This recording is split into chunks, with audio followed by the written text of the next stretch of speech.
27 சங்கீதம். கர்த்தரின் வெளிச்சமும் என் இரட்சிப்புமானவர், யாருக்கு பயப்படுவேன்?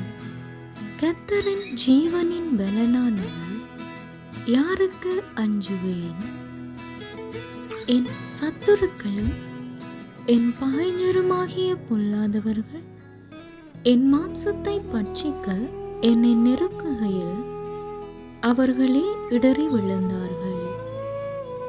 எனக்கு விரோதமாக ஒரு பாளையம் இறங்கினாலும் என் இருதயம் பயப்படாது.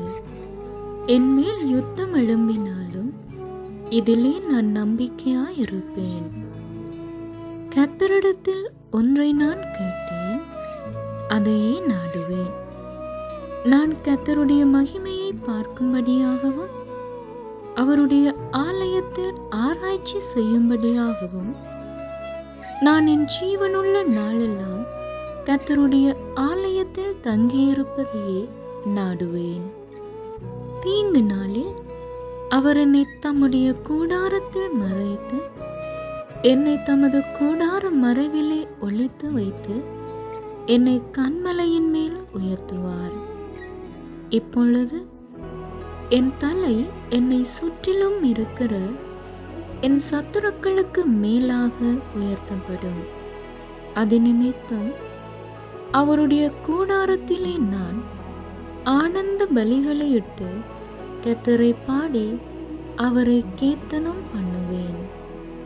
அவே நான் கூப்பிடுகிற சத்தத்தை நீர் கேட்டு எனக்கு இறங்கி எனக்கு உத்தரவு அருளி செய்யும்.